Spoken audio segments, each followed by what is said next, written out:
সুপ্রিয় দর্শক মণ্ডলী, আসসালামু আলাইকুম। মালয়েশিয়ান ভাষা শিক্ষার এই ভিডিও দেখে আপনি আপনার ভাষাগত দক্ষতা যাচাই করতে পারবেন। মানে আপনি কতটুকু মালয়েশিয়ান ভাষা জানেন তা নিজে নিজেই পরীক্ষা করে নিতে পারবেন এবং সাথে সাথে অনেক নতুন শব্দার্থ শিখে নিতে পারবেন ইনশাআল্লাহ। আজকের টপিকটা এরকম যে একটা প্রশ্ন থাকবে এবং ওই প্রশ্নটার 4টা উত্তর দেওয়া থাকবে। তার ভিতর আপনার বেছে নিতে হবে কোন অর্থটা সঠিক, কোন উত্তরটা সঠিক আর কি। খেয়াল করে দেখুন, আপনারা অবশ্যই কমেন্ট বক্সে জানাবেন। আমি জানিয়ে দেওয়ার আগে আপনারা জানাবেন যে এইটার উত্তর এইটা। দেখুন, এক নম্বর প্রশ্ন হচ্ছে সেরে ওঠার মালয় ভাষা কি? কেউ একজন অসুস্থ হয়ে গেল, আমরা বলি না থাক ভাই তাড়াতাড়ি সেরে যাবেন ইনশাল্লাহ। এই যে সেরে ওঠা, দুরারোগ্য হওয়া, রোগের থেকে মুক্তি পাওয়ার মালয়েশিয়ান ভাষা কি? অপশন এ সিহাত, অপশন বি পুলিহ, অপশন সি সেম্বুহ, অপশন ডি পেnyakit। সেরে ওঠার মালয় ভাষা কি? সিহাত, পুলিহ, সেম্বুহ নাকি পেnyakit? কমেন্ট বক্সে লিখতে পারেন একের উত্তর এ, বি, সি নাকি ডি। আমি এখন দেখি আপনি যেটা মনে মনে ভাবছিলেন ওটা সঠিক কিনা। দেখুন, এটা ছিল সিহাত, মানে হলো সুস্থ, তার মানে এটা সেরে ওঠা কিন্তু না। পুলিহ, হ্যাঁ এই পুলিহ মানে কিন্তু সেরে ওঠা। আবার সেম্বুহ মানেও তাই, রোগ থেকে মুক্তি পাওয়া। তার মানে এখানে সঠিক উত্তর হচ্ছে বি এবং সি। পুলিহ মানেও সেরে ওঠা, সেম্বু মানেও রোগ থেকে মুক্তি পাওয়া, তার মানে সেরে ওঠা। আর ডি ছিল হচ্ছে পেnyakit, যেটার মানে হলো রোগ। অর্থাৎ আপনারা যদি এ অথবা ডি এর ভিতরে কোনো একটা ধরে থাকেন, মনে মনে ভেবে নিছেন একটু আগে, ভুল ছিল। বি এবং সির ভিতর কোনো একটা যদি চিন্তা করে থাকেন আমি বলার আগে, আপনার উত্তরটা সঠিক ছিল। যেমন ধরুন, আপনি যদি বলতে চান দোয়া করি আপনি তাড়াতাড়ি সেরে উঠুন, দোয়া করি আপনি তাড়াতাড়ি সুস্থ হয়ে যান, দোয়া করি আপনি তাড়াতাড়ি রোগ থেকে মুক্তি পান, সেই ক্ষেত্রে আপনাকে বলতে হবে সেমোগা আওয়া। সেমোগা বলতে কি?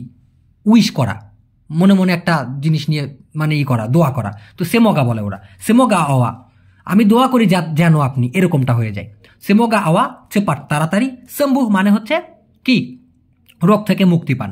বা সেমোগা আওয়া চেপাট সিহাত বলতে পারেন, আমি দোয়া করি আপনি তাড়াতাড়ি সুস্থ হয়ে যান, সেই ক্ষেত্রে আবার বলতে হবে যা ডি সিহাত, যা ডি সিহাত।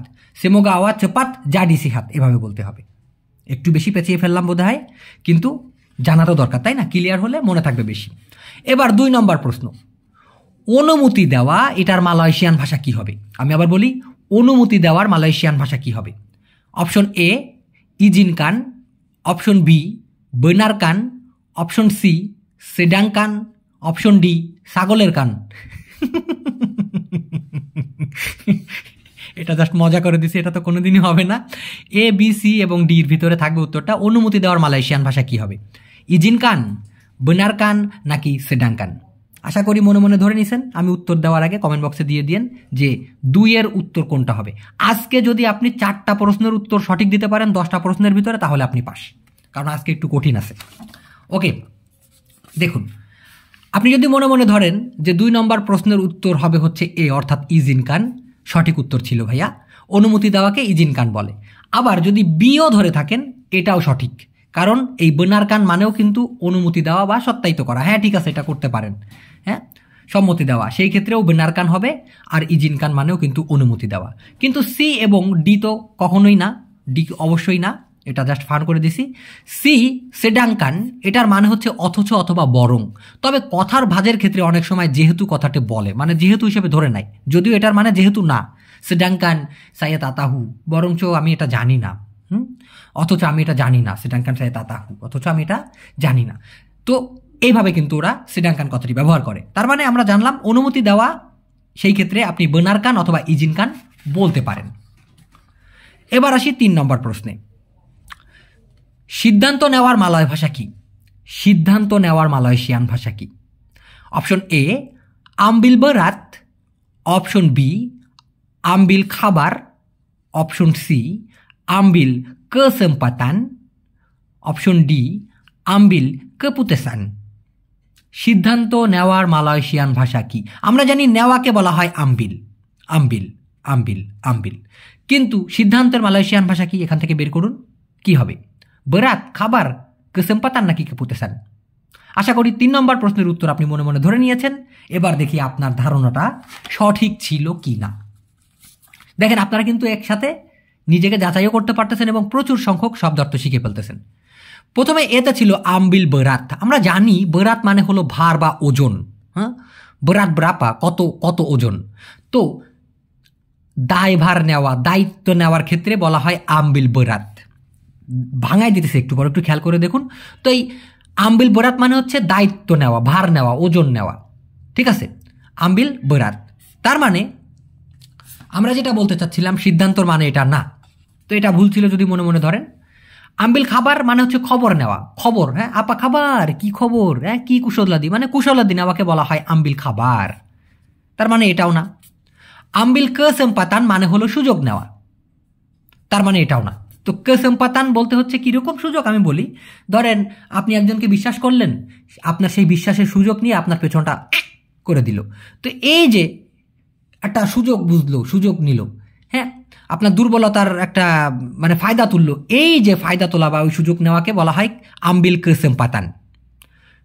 কিন্তু এমনি যে সুযোগ সেটাকে মালয়েশিয়ান ভাষায় বলা হয় পেলুয়াং, পেলুয়াং, পেলুয়াং। বুঝেন ব্যাপারটা? হ্যাঁ, আর যদি ডি ধরে থাকেন কেউ মনে মনে, আপনারা কেউ কি ধরেছেন মনে মনে যে হ্যাঁ এই যে আপনার 3 নম্বর প্রশ্নের উত্তর ডি হবে, তাহলে কংগ্রাচুলেশন। আমবিল কেপুতেসান মানে হচ্ছে সিদ্ধান্ত নেওয়া। তো আমরা বলি সিদ্ধান্ত নেওয়া, ওরা বলে নেওয়া সিদ্ধান্ত, এই জন্য হবে আমবিল আগে কেপুতেসান পরে। কেপুতেসান মানে সিদ্ধান্ত। ক্লিয়ার? দেখুন দায়িত্ব যেটা, ওই যে আমবিল বেরাত মানে দায়িত্ব নেওয়া বললাম, মানে ভার নেওয়া, ওরা বলে আমবিল বেরাত। কিন্তু সাধারণত দায়িত্বকে মালয়েশিয়ান ভাষায় বলা হয় তাঙ্গুং জবাব। ইনি তাঙ্গুং জবাব, সায়া এটা আমার দায়িত্ব। ওকে, 4 নম্বর, যেটা আপনারা থাম্বনেলে দেখে হয়তো বা ভিডিওটা অনেকে ক্লিক করেছেন, অবশ্যই দিব, তবে এর সাথে গুরুত্বপূর্ণ অনেক কিছু থাকবে, খেয়াল করে দেখুন। মৃত্যুদণ্ডের মালয় ভাষা কি? মৃত্যুদণ্ডের মালয়েশিয়ান ভাষা কি? অপশন এ হুকুমান গান্তুং, অপশন বি হুকুমান পাঞ্চুং, বুঝেন? অপশন সি হুকুমান ডেন্ডা, অপশন ডি হুকুমান মাতি। মৃত্যুদণ্ডের মালয় ভাষা কি? এখন যারা শিয়ানা পাবলিক তারা তো অবশ্যই ধরে নিয়েছেন যে মাতি মানে যেহেতু মরা অথবা মৃত্যু, তাহলে তো এটার মানে এটাই হবে হুকুমান মাতি। যদিও হুকুমান মানে না জানলেও মাতি দেখে তো বোঝা যায়, এটা এটা কিন্তু আউট নলেজ খাটানো যায়। হ্যাঁ, মাতি মানে তো মরা, হ্যাঁ মৃত্যু, তাহলে হুকুমান মাতিই হবে। একদম তাই, যদি এরকম বুদ্ধি কেউ করে থাকেন 4 নম্বর প্রশ্নের উত্তর ডি হবে একদম সঠিক। কিন্তু এগুলোর মানে কি ভাই, জানতে তো হবে তাই না? খেয়াল করে দেখুন, খুব খেয়াল করে দেখুন। হুকুমান গান্তুং মানে হচ্ছে ফাঁসির দণ্ড অথবা ফাঁসির সাজা। তার মানে আমরা বুঝলাম হুকুমান মানে হচ্ছে মূলত দণ্ড দেওয়া, দণ্ডিত করা অথবা সাজা দেওয়া, শাস্তি দেওয়া, সেই ক্ষেত্রে হুকুমান আসে। আর গান্তুং মানে কি জানেন? গান্তুং মানে মূলত ঝোলা, ঝুলে থাকা, যেমন বাদুর গাছে ঝুলে থাকে, হ্যাঁ, ক্লাওয়ার গান্তুং ডি পোকো। কিন্তু ফাঁসি দিলে তো মানুষকে ঝুলায় মারে, হ্যাঁ ফাঁসিতে ঝুলিয়ে মারে, সেই জন্য বলা হয় হুকুমান গান্তুং, মানে ফাঁসির দণ্ড বা ফাঁসির সাজা। আবার একটা আছে একই রকম শুনতে, হুকুমান পাঞ্চুং। এই পাঞ্চুং মানে কি? শিরোচ্ছেদ দণ্ড, শিরোচ্ছেদ শাস্তি। এটা আমাদের বাংলাদেশে মালয়েশিয়াতে কোথাও নাই, সাধারণত সৌদি আরবে আছে হয়তোবা, যে মাথা কেটে পতঙ্ক পালা, মানে মাথা কেটে ফেলা। কিন্তু ওইটাকে শিরোচ্ছেদ, দেখুন আমরা বলি শিরোচ্ছেদ আর মাথা কেটে ফেলা, দুটা শুনতে একই রকম না? ঠিক তেমনি সেই শিরোচ্ছেদকে মালয়েশিয়ান ভাষায় বলা হয় হুকুমান পাঞ্চুং। ক্লিয়ার? এরপরে ছিল সিতে হুকুমান ডেন্ডা। হুকুমান মানে তো আমরা বুঝলাম শাস্তি, ফাঁসি, শাস্তি, সাজা, দণ্ড, এগুলোর ক্ষেত্রে হুকুমান। এই ডেন্ডা মানে কি? ডেন্ডা মানে হচ্ছে জরিমানা। হুকুমান ডেন্ডা 10,000 রিঙ্গিত, মানে কি করা হয়েছে? 10,000 রিঙ্গিত জরিমানা, শাস্তি দেওয়া হয়েছে, এরকমটা। আর হুকুমান মাতি মানে হলো মৃত্যুদণ্ড।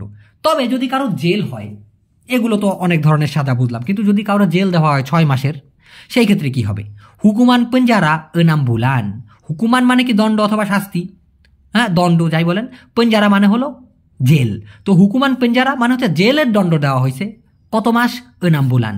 হুকুমান পেঞ্জারা এনাম বুলান, 6 মাসের কি কারাদণ্ড দেওয়া হয়েছে বা জেলখানায় থাকবে, এই দণ্ডটা দেওয়া হয়েছে। এখন আমি আসলে থাম্বনেলে এটা দিলাম কেন? আমি তো কোনো রাজনৈতিক পার্সন না, তবে এটা বর্তমানে মালয়েশিয়াতে এখন বর্তমানে ভাইরাল, প্রায় সব চ্যানেলে দিচ্ছে যে কি, শেখ হাসিনা ডি জাতুহি হুকুমান মাতি বরসালা আতাস জেনায়া খ মানুষিয়া আন। এখন অনেকে আপনার কাছে জিজ্ঞাসা করতে পারে, কিরে তোদের দেশের যে প্রধানমন্ত্রী ছিল তাকে কেন মৃত্যুদণ্ড দেওয়া হইল? যদিও এটা কার্যকর হয় নাই, কিন্তু এটা তো মানে শুনানি দেওয়া হয়েছে, কেন এই দণ্ডটা দেওয়া হয়েছে, আপনি কি বলবেন? তো এই যে মৃত্যুদণ্ডকে বলা হয় হুকুমান মাতি, এটা আপনাকে জানতে হবে। তো দেখুন এখানে যে ওরা বেশিরভাগ টাইটেলে এটা দিচ্ছে, আপনি যদি এটা লিখে সার্চ করেন দেখবেন যে অধিকাংশ চ্যানেলে মালয়েশিয়াতে এটা দিচ্ছে, সরকারি চ্যানেলগুলোতেও তাই, টিভি চ্যানেলে। শেখ হাসিনা ডি জাতুহি হুকুমান মাতি bersalah atas jenayah hukuman কি কি জেনায়া কেমানুসিয়ান। তো এটার মানে হচ্ছে শেখ হাসিনা মানে তো ওনার নাম শেখ হাসিনা বুঝলাম, ডি জাতুহি, জাতু মানে হচ্ছে পড়ে যাওয়া, কিন্তু তার প্রতি ফেলা হয়েছে আর কি, এরকমটা বুঝাইতে। হুকুমান মাতি মৃত্যুদণ্ড, মানে এক কথায় শেখ হাসিনাকে মৃত্যুদণ্ড দেওয়া হয়েছে। বরসালাহ মানে হচ্ছে ভুল, দোষ, অপরাধ, এক ক্ষেত্রে কিসের ভুল করছে? আতাশ জেনায়া মানে অপরাধের উপরে ভুল করছে, কিসের অপরাধের উপরে? আতাশ জেনায়া মানুষিয়া আন। তো এই মানুষিয়া আন মানে হচ্ছে মূলত মানবতা, কিন্তু জেনায়া মানুষিয়া আন মানে হচ্ছে মানবতা বিরোধী হয়ে যায়। এটা আমি জানি অনেকের বুঝতে হয়তো বা কষ্ট হচ্ছে, তবে আমি মোটামুটি কনসেপ্টটা এখানে ক্লিয়ার করলাম, কারণ এই যে লেখাটা এটা মূলত হচ্ছে বইয়ের ভাষা, যেটা কিনা খুবই উচ্চ আদালতে খবর পাঠে ব্যবহার করা হয়, কিন্তু দৈনন্দিন জীবনে এতটা বলা হয় না। জাস্ট সিম্পলি বলা হয় হ্যাঁ প্রধানমন্ত্রী বাংলাদেশ সুডা কেনা হুকুমান মাতি, জাস্ট এইভাবে বলা হয় যে তাকে মৃত্যুদণ্ডের শিকার হয়েছে সে, এটা বলা যায়, কিন্তু এতটা পেঁচায় গোছায় এত ফর্মালিটিভাবে সাধারণ জীবনে কথা বলা হয় না। তো যাই হোক, শেখ হাসিনাকে মৃত্যুদণ্ড দেওয়া হয়েছে মানবতা বিরোধী অপরাধের উপরে বা জন্য। শেখ হাসিনা ডি জাতুহি হুকুমান মাতি বরসালা আতাস জেনায়া কেমানুসিয়া আন, এটা হলো সেই ভাই মানে পদ্ম মার্কা ভাষা আর কি, আমার কথায়, যেটা শিখলে আমার মনে হয় না তেমন একটা ফায়দা হবে দৈনন্দিন জীবনে চলাফেরা করতে। যাই হোক, 5 নম্বর প্রশ্ন হচ্ছে ফেনা বা বুদবুদ। যেমন আমরা জামা কাপড় ধোয়ার সময় সাবান হাতে নিয়ে কসলাইলে যে বুদবুদ বা ফেনা হয়, এটাকে মালয়েশিয়ান ভাষায় কি বলা হয়? অপশন এ বুইহ, অপশন বি ওয়াপ, অপশন সি জেরেবু, অপশন ডি আসাপ। ফেনা বা বুদবুদের মালয়েশিয়ান ভাষা কি? এ বি সি নাকি ডি? বলুন, বলতে হবে না, মিলিয়ে দেখুন আপনার ধারণা সঠিক আছে কি না। অপশন এতে ছিল বুই মানে হলো ফেনা, একদম এটাই সঠিক উত্তর। যদি কেউ মনে মনে বি ধরে থাকেন ভাই, ওয়াপ মানে হচ্ছে বাষ্প, এখানে কি লিখছি বাষ্প লিখলাম কেন? বাষ্প, শয়পয় বাষ্প বলছেন, বুঝতে পারছেন? যেমন আপনি ধরেন যদি পানি ফুটান, আস্তে আস্তে কিন্তু পানিটা কমে যায়, কারণ কি উপর থেকে বাষ্প হয়ে উড়ে যায়, সেই বাষ্পকে বলা হয় ওয়াপ। সিতা ছিল জেরেবু, জেরেবু হলো কুয়াশা। এখন বাংলাদেশে শীতকাল, তাই না? রাস্তাঘাটে বের হলে দেখবেন যে কুয়াশা, সেই যে কুয়াশা ওটাকে বলা হয় জেরেবু। অপশন ডি আসাপ, আসাপ মানে হচ্ছে ধোঁয়া, আগুন জ্বালালে যে ধোঁয়া ওড়ে সেটাকেই বলা হয়, ইংলিশে যেটাকে বলা হয় স্মোক, তাই না? ওইটাকে বলা হয় আসাপ। তাহলে 5 নম্বরের উত্তর কি হবে? 5 নম্বরের উত্তর হচ্ছে এ। 6 নম্বর প্রশ্ন, কেতাত, মালয়েশিয়ান ভাষার কেতাত শব্দের বাংলা ভাষার অর্থ কি? মালয়েশিয়ান ভাষার কেতাত, কিন্তু আমাদের বাংলা ভাষায় এটার অর্থ কি হবে, মানে বাংলা ভাষায় এটাকে কি বলা হয়? অপশন এ শক্ত, অপশন বি শক্তি, অপশন সি ঢিলা, অপশন ডি টাইট। কেতাত শব্দের বাংলা অর্থ কি? শক্ত, শক্তি, ঢিলা নাকি টাইট? ওকে, ধরে নিয়েছেন তো মনে মনে, বুঝেন? এবার মিলায় দেখুন, বললাম না 4টা প্রশ্নের উত্তর দিতে পারলে আজকে আপনি পাস। অপশন এ শক্ত, কেরাস। অপশন বি শক্তিকে বলা হয় কুয়াত। অপশন সি ঢিলাকে বলা হয় লোঙ্গার। অপশন ডি টাইট কে বলা হয় কেতাত। টাইট, তার মানে আমি যে বললাম এই কেতাত শব্দের বাংলা অর্থ কি? কেতাত এটার মানে হলো টাইট। যেমন আপনি একটা প্যান্ট পরতেছেন খুবই টাইট, অনেক মেয়েরা টাইস পরে অনেক টাইট, মানে প্যান্ট পরা আর না পরা সমান, সব কিছু বোঝা যায়। এই যে টাইট কোনো কিছু পরা বা টাইট কোনো জিনিস, এটাকে বলা হয় কেতাত। সেলুয়ার কেতাত মানে হচ্ছে টাইট প্যান্ট। তো আমরা বলি টাইট প্যান্ট, ওরা বলে প্যান্ট টাইট, এই জন্য হবে সেলুয়ার কেতাত। সেলুয়ার মানে প্যান্ট। আশা করি এই 6টার ভিতরে অন্তত 2টার উত্তর দিতে পারছেন বা 3টার উত্তর দিতে পারছেন আশা করি। 7 নম্বরে জাঙ্গান উলাং লাগি। আমি আবার বলছি জাঙ্গান উলাং লাগি, এটার বাংলা ভাষা কি হবে? আমাদের বাংলাদেশের ভাষায় কি হবে জাঙ্গান উলাং লাগি? অপশন এ, পুনরাবৃত্তি করবেন না অর্থাৎ রিপিট করবেন না। অপশন বি, অন্যবার আর করবেন না। অপশন সি, আর কথা বলবেন না। অপশন ডি, আর দেখাবেন না। এখন এই দুটার ভিতর হবে না, কারণ কথা বলাকে হয় চাকাপ, দেখানোকে বলা হয় তুঞ্জু। থাকলো হচ্ছে দুইটা, 50-50 অপশন দিলাম। যে জাঙ্গান উলাং লাগি এটার মানে কি হবে, বাংলা ভাষায় কি হবে? পুনরাবৃত্তি করবেন অর্থাৎ রিপিট করবেন না। অপশন বি, অন্যবার আর করবেন না। জাঙ্গান উলাং লাগি কোনটা হবে, এ নাকি বি? এ নাকি বি? ধরে নিছেন মনে মনে? এবার দেখুন আপনার উত্তরটা সঠিক ছিল কিনা। এতে ছিল কত নম্বর প্রশ্ন খেয়াল আছে? 7 নম্বর। 7 নম্বরের এতে ছিল পুনরাবৃত্তি করবেন অর্থাৎ রিপিট করবেন না, যেটার মানে হচ্ছে জাঙ্গান উলাং লাগি, মানে প্রথমটাই ছিল সঠিক। আর যদি মনে মনে ধরে থাকেন অন্যবার আর করবেন না, সেই ক্ষেত্রে হবে লাইন কালি জাঙ্গান বুয়াত লাগি। লাইন কালি অন্যবার, জাঙ্গান মানে হলো বারণ করা, বুয়াত মানে করা, লাগি মানে হলো আরো। তার মানে অন্যবার আর করবেন না, লাইন কালি জাঙ্গান বুয়াত লাগি। আর নিচের দুটা তো হবেই না, কারণ জাঙ্গান চাকাপ লাগি আর কথা বলবেন না, জাঙ্গান তুঞ্জু লাগি আর দেখাবেন না। 7-এর ভিতরে কয়টা পারলেন ভাই বললেন? 7 নম্বরের ভিতরে। এবার 8 নম্বর প্রশ্ন, ইরি হাতি, মালয়েশিয়ান ভাষায় ইরি হাতি মানে কি? এই ইরি হাতির বাংলা মানে কি হবে? অপশন এ, হিংসা অথবা ঈর্ষা। অপশন বি, হিংসুটে। অপশন সি, প্রতিশোধ। অপশন ডি, সন্দেহ। 8 নম্বর প্রশ্নের উত্তর কি হবে? 8 নম্বর প্রশ্নের উত্তর এ, বি, সি নাকি ডি? ইরি হাতি মানে কি? হিংসা অথবা ঈর্ষা, বি হিংসুটে, সি প্রতিশোধ নাকি ডি সন্দেহ? 8 নম্বরে এ, বি, সি, ডির ভিতরে কোনটা হবে? আশা করি মনে মনে ধরে নিয়েছেন। এবার দেখুন, টিং। এ, হিংসা অথবা ঈর্ষাকে মালয়েশিয়ান ভাষায় বলা হয় ইরি হাতি অথবা ডেঙ্কি। তার মানে প্রথমটা যদি ধরে থাকেন তাহলে একদম সঠিক, আর নিচের 3টা একদম ভুল। ঈর্ষা অথবা হিংসাকে, যেমন একজন বড় লোক হয়ে যাইতেছে, ওরে আল্লাহ তাতে এত বড় লোক হইলো কেমনে, আমার তো গা জ্বলতেছে, আমার তো সহ্য হইতেছে না, এই যে মনোভাব, এই যে একটা মানে আপনার ফিলিংস, এটাকেই বলা হয় হিংসা অথবা ডেঙ্কি, আপনার ইরিহাতি অথবা ডেঙ্কি। যেমনটা বাংলাদেশিদের উন্নতি দেখলে মালয়েশিয়ানদের গায়ে জ্বলে, তো ইরিহাতি অথবা ডেঙ্কি। আর বিতে হিংসুটেকে বলা হয় সোমবং। সোমবং কেনা পাওয়া সোমবং কেন আপনারা তো আপনি হিংসুটে।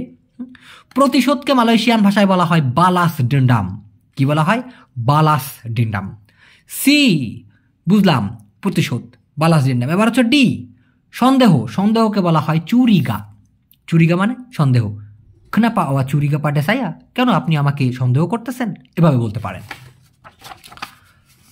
8টা গেল, আর 2টা আছে। অবশ্যই জানাবেন আজকে 10টা প্রশ্নের ভিতরে ভাই কয়টা পারলেন, অবশ্যই জানাবেন। 9, সম্পর্কের মালয়েশিয়ান ভাষা কি? সম্পর্কের মালয়েশিয়ান ভাষা কি? অপশন এ, হুবুঙ্গি। অপশন বি, কাইতান। অপশন সি, ইকাতান। অপশন ডি, তেনতাং। সব সম্পর্কের মালয়েশিয়ান ভাষা কি হবে? A, B, C, D. হুবুঙ্গি, কাইতান, ইকাতান, তেনতাং। এখানে একটু টাফ হয়ে গেছে আমি জানি, তবে বলেন হুবুঙ্গি, কাইতান, ইকাতান, তেনতাং কোনটা হবে সম্পর্কের মালয়েশিয়ান ভাষা? মনে মনে ধরছেন তো? ওকে, দেখুন এতে ছিল হুবুঙ্গি মানে যোগাযোগ করা, তার মানে এটা যদি মনে মনে ধরেন ভুল। কাইতান মানে হচ্ছে জড়িত অথবা যোগসূত্র, মোটামুটি ধরা যায়। যদি কাইতান ধরে নেন তাহলে মোটামুটি 50-50 মানা যায় যে আপনার ধারণাটা সঠিক। কিন্তু যদি সিতে যান, ইকাতান, ইকাতান মানে হলো বাঁধন, যেমন ইকাট মানে বেঁধে ফেলা, ভুল। তেনতাং মানে হলো বিষয়ে। কি রে হইল কি? এখানে তো তাহলে সঠিক উত্তর দেওয়া নাই। এটা মূলত হচ্ছে সঠিক উত্তরটা এটা হবে। তার মানে আপনি যদি ধরে নেন শুধুমাত্র কাইতানটা ধরলে মোটামুটি ধরা যায় যে ওইটার সাথে আমার কোনো যোগসূত্র নাই, মানে ওটার সাথে আমার কোনো সম্পর্ক নাই। কিন্তু অন্যগুলোর যদি ধরেন একদমের ডাহা ভুল হয়েছে, কারণ সম্পর্ককে মালয়েশিয়ান ভাষায় বলা হয় হুবুঙ্গান। যেমন এখানে বাক্যটা দেখলে বুঝতে পারবেন কি সম্পর্ক আপনার তার সাথে। আপা হুবুঙ্গান আওয়া ডিঙ্গান দিয়া। আপা হুবুঙ্গান কি সম্পর্ক আওয়া আপনার, ডিঙ্গান দিয়া সাথে তার, অর্থাৎ তার সাথে। ক্লিয়ার ব্যাপারটা? আচ্ছা, এবার দেখুন লাস্টের প্রশ্ন, তদন্ত করার মালয় ভাষা কি? 10 নম্বর প্রশ্ন, তদন্ত করার মালয় ভাষা কি? অপশন এ, সেসাত। অপশন বি, পুসাত। অপশন সি, সিয়াসাত। অপশন ডি বাংসাত। তদন্ত করার মালয়েশিয়ান ভাষা কি? ধরেন এক জায়গায় আপনি আছেন, একটা গন্ডগোল হইল, একজন আরেকজনকে মারলো অথবা একটা কিছু হারায় গেল, তখন বস আসলে বললেন, বস আপনি এই জিনিসটা তদন্ত করে দেখেন, আমি আপনাকে সত্য কথাই বলছি, এবার আপনি তদন্ত করে দেখেন, আমি কিন্তু আপনাকে মিথ্যা বলি নাই। এই যে তদন্ত করা, এই তদন্ত করার মালয়েশিয়ান ভাষা কি হবে? অপশন এ সেসাত, অপশন বি পুসাত, অপশন সি সিয়াসাত, অপশন ডি বাংসাত। মনে মনে ধরছেন? এবার দেখুন মিলিয়ে। সেসাত মানে হলো পথভ্রষ্ট হওয়া। সেসাত মানে কি? পথভ্রষ্ট হওয়া। যেমন ধরেন আপনি এক জায়গায় ঘুরতে গেছেন, রাস্তা হারাই ফেললেন, তো হিলাং মানে কিন্তু হারানো, হিলাং। তো যে কোনো জিনিস হারাইতে পারে, মানুষও হারাইতে পারে, হ্যাঁ, সায়াসুডা হিলাং, আমি হারিয়ে গেছি। কিন্তু পথভ্রষ্ট হয়ে যাওয়া, রাস্তা হারিয়ে ফেলা, এটাকে বলা হয় সেসাত। অপশন বি ছিল পুসাত। পুসাত মানে হলো নাভি। মানুষের যে নাভি থাকে না পেটে, ধরেন এটা একটা পেটে যে নাভি, সেই নাভিকে বলা হয় পুসাত। অথবা মেইন যে বন্দর টাউন, ওটাকেও পুসাত বলে। ঠিক আছে, আচ্ছা। আর সিয়াসাত মানে হলো তদন্ত। এইটা হলো সঠিক উত্তর, অর্থাৎ 10 নম্বর প্রশ্নের সঠিক উত্তর হচ্ছে অপশন সি। আর ডি যেটা বাংসাত, এটা একটা গালি ভাই, হারামজাদা টাইপের, বদমাইশ টাইপের মানুষকে সাধারণত বলে বাংসাত কাউনি, বাংসাত, এই বাংসাত, এটা বলে। তবে এটা আপনি অবশ্যই নিজের লাইফে ব্যবহার করবেন না, কেউ যদি বলে তাকে এড়িয়ে চলার চেষ্টা করবেন। দর্শক সবাই ভালো থাকেন, সুস্থ থাকেন, এই কামনা আমি আজকের মতো যাচ্ছি। তবে অনুরোধ, 10টা প্রশ্নের ভিতরে আপনি সত্যি সত্যি না দেখে কয়টার উত্তর দিতে পারলেন জানিয়ে আমাকে একটু মনে তৃপ্তি দিবেন। আমি তাহলে বুঝবো এই বেচারা এত বছর ধরে শিখিয়ে আসলে কি পাইলো আপনাদের কাছ থেকে, বা আপনাদেরকে কতটুকু শেখাইতে পারলো। তো দর্শক আমার জন্য দোয়া করবেন, ইনশাল্লাহ খুব শীঘ্রই নতুন ভিডিওতে দেখা হচ্ছে। তবে একটা কথা না বললেই নয়, আমাদের যে নতুন ইউটিউব চ্যানেল ইবিটিএম মিরাজ, ওখানে আমি এখন নিয়মিত ভিডিও আপলোড দিচ্ছি। যারা একদম শুরু থেকে বেসিক লেভেল থেকে শিখতে চান, তারা অবশ্যই ওই চ্যানেলটা সাবস্ক্রাইব করে নিয়মিত ভিডিওগুলো দেখবেন। আল্লাহ হাফেজ।